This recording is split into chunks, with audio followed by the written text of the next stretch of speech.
En cuanto a información se refiere, el presidente del gobierno español, Mariano Rajoy, hizo hoy un llamado a la unidad para combatir el terrorismo. Es muy importante que seamos capaces de trabajar juntos, de que seamos capaces de intercambiar todo aquello que haya que intercambiar y de que seamos capaces de actuar como un equipo. El lunes se reunirá el pacto antiterrorista del que forman parte la práctica totalidad de los partidos políticos españoles. Bueno, sin duda alguna, de lo que se trata es de transmitir una vez más un mensaje de unidad. Lo que nos hace más eficaz en la lucha contra el terrorismo, el primer presupuesto para conseguir nuestros objetivos, el básico, la liquidación del terrorismo, es que todas las fuerzas políticas estén unidas. En el plano internacional, por supuesto, muchas manifestaciones. Una de ellas, la canciller alemana, Angela Merkel, dijo que el terrorismo puede causar momentos amargos y profundamente tristes. Aseguró que jamás podrá vencer a las personas libres del mundo. Estos mortíferos atentados nos han vuelto a ilustrar con qué desprecio por la vida humana actúa el terrorismo islámico. Y en estos momentos hemos sentido también cuán estrechamente estamos unidos españoles, alemanes y todas las personas libres en todo el mundo. Dentro de la región, el presidente de los colombianos, Juan Manuel Santos, hizo un llamado a combatir el odio con acciones de respeto a quienes piensen diferente. Al terrorismo hay que combatirlo con toda la contundencia, pero también hay que combatir sus raíces, que son el miedo, el odio. Y hay que combatir ese miedo, ese odio, esos sentimientos destructivos con las fuerzas positivas, las fuerzas del amor, de la compasión, del respeto por las diferencias. Son algunos de los pronunciamientos en torno a este atentado que el día de ayer, lamentablemente, se realizara en Barcelona, en España. ¿Se puede combatir el odio con acciones de respeto? Como decía el presidente de los colombianos, Juan Manuel Santos. Pues está con nosotros Federico Gaón, él es analista internacional, especialista en temas de ISIS y de terrorismo. Federico, un gusto saludarle, bienvenido. Muchas gracias, Idania, un gusto estar nuevamente con ustedes. A nosotros tenerle. ¿Se puede combatir el odio con acciones de respeto? Quizás habría que definir qué tipo de acciones merecen una respuesta de este tipo. Bueno, primero tendríamos que definir si estamos hablando de respeto en términos domésticos dentro del país en donde se sucede un atentado, o si estamos hablando de respuestas en el plano exterior, como lo pueden ser una campaña militar o para ponerle coto al terrorismo y para socavar las operaciones que se producen en Medio Oriente, en su mayoría. Yo creo, desde lo personal, que una de las paradojas del pacifismo occidental, como lo llamo yo, es el autoengaño, el suponer de que con campañas de amor y con instar a la tolerancia se va a erradicar al que es intolerante. Como decía el filósofo liberal Karl Popper, en el momento en que uno es tolerante con el intolerante, lo que se pone en jaque es la misma democracia, la misma cultura republicana que nos permite vivir a todos en democracia y disfrutar de la libertad de expresión. Ahora, la pregunta sería entonces, para preservar la democracia, ¿cómo combatir la intolerancia que pareciera crecer, ramificarse a lo ancho y largo de... Una diferencia entre lo que puede ser el fenómeno de la radicalización en su conjunto, que esto es algo que traspasa fronteras, religiones e ideologías. Radicales los han existido siempre y lamentablemente siempre seguirán existiendo. Ahora bien, lo que es patente es que existe un problema dentro de las comunidades musulmanas, existe un claro problema de una ideología extremista que se ha formado dentro del Islam y que es una bomba de tiempo, pues cada mes, de mes a mes, de vez en tanto, siempre ocurren instancias lamentables, especialmente ahora en todo el continente europeo. Ahora,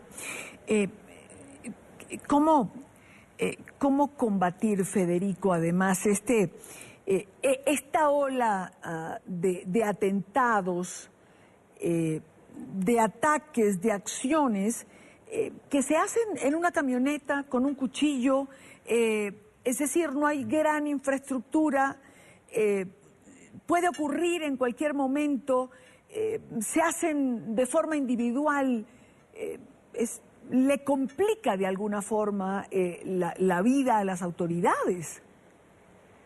No, por supuesto. Este es el nuevo corolario de la ideología yihadista, que cualquier individuo con un cuchillo, con químicos al alcance de la mano, puede realizar un explosivo o un ataque en cualquier lugar. En primera instancia, en el corto plazo, es importante que las fuerzas de seguridad replanteen cómo trabaja la seguridad convencionalmente hablando. No estamos hablando hoy en día de un Estado que tiene que defenderse de un ejército por parte de otro país, sino más bien de un enemigo que está presente, una sombra constante dentro del territorio. Para hacer esto no necesariamente se requieren más personal, más agentes. Si bien esto seguramente es necesario, más importante todavía es que el personal de seguridad esté capacitado sobre las nuevas tendencias en la ideología yihadista, cómo opera esta gente, saber analizar con inteligencia lo que se está sucediendo, lo que sucede, por ejemplo, en las redes sociales. Muchas veces los jóvenes que están decididos a hacer un atentado lo comunican al mundo por Facebook o por Twitter, o están en contacto con reclutadores del ISIS en Siria o en Irak. Es muy importante entonces tener personal que monitoree las redes sociales, también el dark web, la red oscura como se llama, y también, lamentablemente, esto lo había dicho en otra oportunidad, hay que haber un debate nacional en España, como también en el resto de Europa, sobre la necesidad de tener una seguridad más intrusiva. Esto quiere decir que, lamentablemente, a los efectos de poder preservar la seguridad, ciertas libertades personales van a tener que ser sacrificadas a modo de facilitar la tarea de la policía y las agencias pertinentes. Ahora, usted ha tocado un punto importantísimo, ¿no? Las redes sociales. Yo me imagino que hoy por hoy los cuerpos de seguridad saben que monitorear las redes sociales es un tema de seguridad de Estado. Y en cuanto a ISIS en particular, ¿cómo manejar el reclutamiento a través de redes?